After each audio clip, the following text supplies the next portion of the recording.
saya Nur Anissa dengan NIM 231052024 dari kelas PGMI 5C. Baiklah, di sini saya akan membahas tentang materi olahraga pencaksilat. Pencaksilat merupakan seni bela diri yang tidak hanya berfokus pada kekuatan fisik, tetapi juga menekankan pentingnya pengendalian mental melalui latihan yang terstruktur dan konsisten. Pencaksilat melatih tubuh untuk menjadi kuat, lentur, dan tangguh, sekaligus mengasah kedisiplinan, konsentrasi, dan ketenangan jiwa. Nah, berikut di sini ada definisi pencaksilat.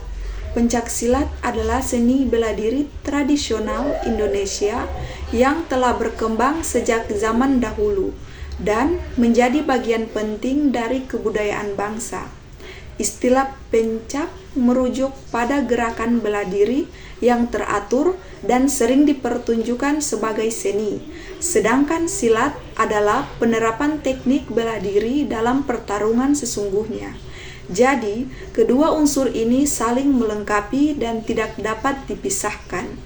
Dalam perkembangannya, pencaksilat dipengaruhi oleh budaya dan kondisi daerah setempat, sehingga muncul berbagai aliran dengan ciri khas gerakan masing-masing.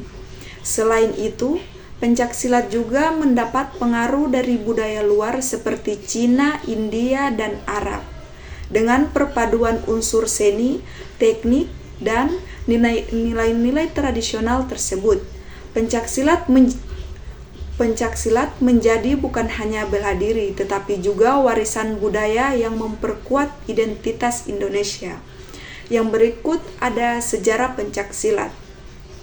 Pencaksilat berasal dari budaya Melayu dan telah berkembang sejak berabad-abad lalu sebagai keterampilan bela diri yang digunakan untuk menghadapi berbagai tantangan alam, binatang, maupun manusia.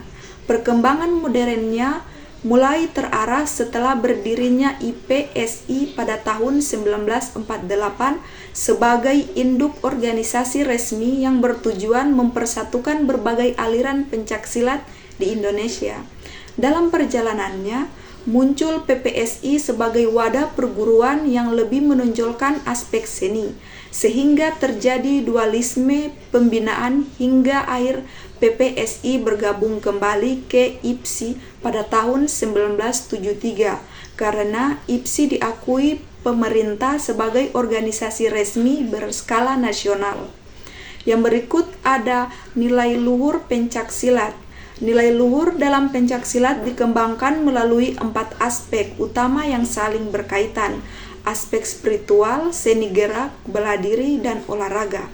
Yang pertama ada spiritual. Pencaksilat membentuk pribadi yang bertakwa, berbudi luhur, disiplin, dan memiliki rasa hormat dan tanggung jawab sosial melalui ajaran mental seperti menghormati orang tua, sopan santun, percaya diri, tenggang rasa, dan pengendalian diri. Yang kedua ada seni. Pencaksilat menampilkan keindahan gerak serasi dan menarik, mencerminkan budaya luhur, mempertebal rasa nasionalisme, serta memperkokoh kepribadian bangsa sekaligus kemampuan menyaring budaya asing yang negatif. Yang ketiga ada olahraga. Olahraga menuntun pesilat memiliki kesadaran untuk menjaga kebugaran jasmani, meningkatkan prestasi, dan menjunjung tinggi sportivitas dalam setiap langkah maupun pertandingan. Dan yang keempat itu ada aspek nilai luhur. Aspek nilai luhur yang membentuk manusia yang tangguh, berkarakter mulia, berjiwa nasionalis, serta sesuai dengan cita-cita pendidikan pencaksilat yang berlandaskan Pancasila. Yang berikut itu ada teknik dasar pencaksilat. Yang pertama itu, teknik dasar pencaksilat terdiri dari 4 unsur utama. Yang pertama sikap pasang, sikap gerak, serangan, dan belaan. Bagian kuda-kuda terdapat kuda-kuda depan, kuda-kuda belakang, dan tengah yang berfungsi sebagai dasar keseimbangan dan penopang gerak saat bertahan maupun menyerang. Nah, yang pertama itu ada sikap pasang. Sikap pasang merupakan posisi siap yang bersifat statis dan menjadi dasar menghadapi lawan. Terdiri dari berbagai variasi pasang 1 hingga pasang 12 yang mencerminkan kesiapan fisik dan mental untuk menyerang ataupun bertahan. Yang berikut ada pola langkah atau gerak langkah, meliputi langkah angkat, langkah geser, langkah seser, dan langkah lompat yang memungkinkan pesilat bergerak lincah serta mengatur jarak dalam pertarungan. Pola langkah ini termasuk teknik mobile yang digunakan sebelum, saat, dan sesudah serangan atau bela diri. Yang berikut ada serangan pukulan. Serangan dengan pukulan, tendangan, sabetan, dan sapuan, di mana tendangan dilakukan dengan berbagai teknik seperti teknik sabit, teknik T, dan tendangan belakang untuk menyerang lawan sekaligus membuka peluang teknik lanjutan. Belaan terdiri atas tangkisan seperti tangkisan dalam, luar, atas, dan bawah, serta elakan samping, belakang, dan bawah yang bertujuan menghindari atau menahan serangan lawan secara efektif. Yang berikutnya ada kategori dalam pencak silat. Terdapat 4 kategori utama yang dipertandingkan, yaitu tanding tunggal, ganda, dan regu. Kategori tanding merupakan bentuk pertandingan yang memperkuat dua pesilat dari kubu berbeda untuk saling berhadapan menggunakan teknik serangan dan pembelaan seperti menangkis, mengelak, menyerang sasaran yang sah, serta menjatuhkan lawan. Kategori ini menuntut kemampuan teknik, taktik, stamina, serta semangat juang yang tinggi. Kategori tunggal menampilkan seorang pesilat yang memperagakan jurus baku secara tepat, mantap, dan penuh penjiwaan, baik dengan tangan kosong maupun menggunakan senjata yang telah ditentukan. Kategori ganda memperlihatkan dua pesilat dari satu tim yang menampilkan rangkaian serangan bela, bantingan, kuncian, serta teknik pencak silat lainnya, serta rencana dan harmonis, baik dengan tangan kosong maupun bersenjata. Kategori regu diisi oleh 3 pesilat dari satu kubu yang bersama-sama menampilkan jurus baku beregu secara kompak, rapi, mantap, dan penuh penjiwaan. Jadi, keempat kategori ini mencerminkan variasi bentuk kompetensi dalam pencak silat, mulai dari aspek pertarungan langsung hingga keindahan seni gerak. Yang berikutnya ada peraturan pertandingan dan sistem penilaian dalam pencak silat. Dengan gelanggang berukuran 10 x 10 meter dan pertandingan berlangsung 3 babak dikali 2 menit dengan istirahat 1 menit. Pesilat wajib memakai seragam dan perlindungan untuk keamanan.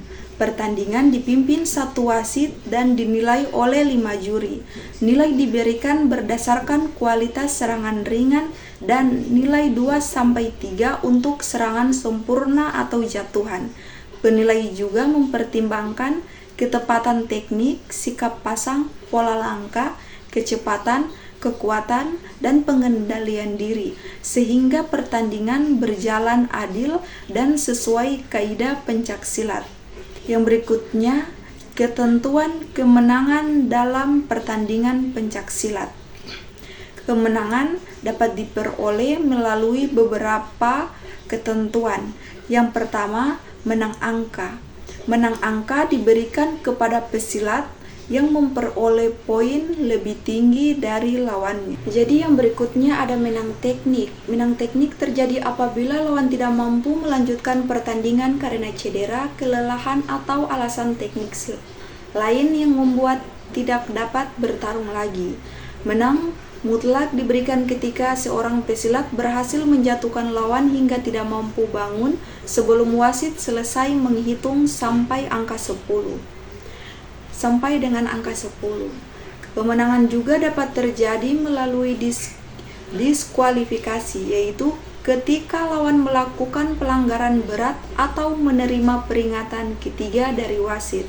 Pesilat juga dinyatakan menang apabila lawan tidak hadir di gelanggang atau menyatakan menyerah. Ketentuan-ketentuan ini bertujuan menjaga keamanan, sportivitas, dan kelancaran jalannya pertandingan. Pelanggaran dalam peraturan. Yang pertama itu ada pelanggaran ringan. Pelanggaran ringan adalah pelanggaran yang tidak membahayakan lawan, tetapi melanggar tata aturan pertandingan. Misalnya yang pertama, keluar gelanggang tanpa alasan dan melakukan serangan setelah aba-aba. Untuk pelanggaran ringan diberikan teguran. Teguran pertama mengurangi nilai pesilat sebesar 1 poin, teguran kedua mengurangi 2 poin, dan apabila pesilat mendapatkan teguran ketiga dalam satu babak, maka dinaikkan menjadi peringatan yang pengurangannya lebih besar. Jadi ada juga pelanggaran berat. Pelanggaran berat melibatkan tindakan berbahaya atau bertentangan dengan sportivitas. Misalnya, menyerang bagian terlarang atau berbahaya seperti leher dan kepala, atau melakukan tindakan yang tidak sopan atau keras yang berpotensi melukai lawan. Pelanggaran berat biasanya langsung dikenai peringatan tingkat tinggi atau diskualifikasi, tergantung beratnya pelanggaran dan akibatnya terhadap lawan. Tahapan hukuman dan dampak skor. Jadi, di teguran pertama itu ada pengurangan 1 poin. Sedangkan di pengurangan kedua, itu pengurangannya 2 poin. Peringatan 1, misalnya, setelah teguran ketiga dalam satu babak, dia akan dikurangi 5 poin. Peringatan kedua, pengurangan 10 poin atau diskualifikasi diberikan jika pesilat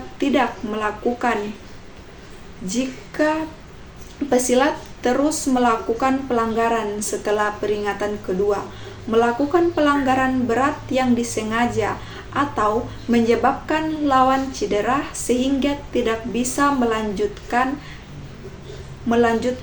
pertandingan, atau juga diskualifikasi berarti kalah dalam laga pertandingan. Terima kasih, itulah penjelasan yang dapat saya sampaikan. Lebih dan kurangnya saya mohon maaf. Wabillahi taufik wal hidayah. Wassalamualaikum warahmatullahi wabarakatuh.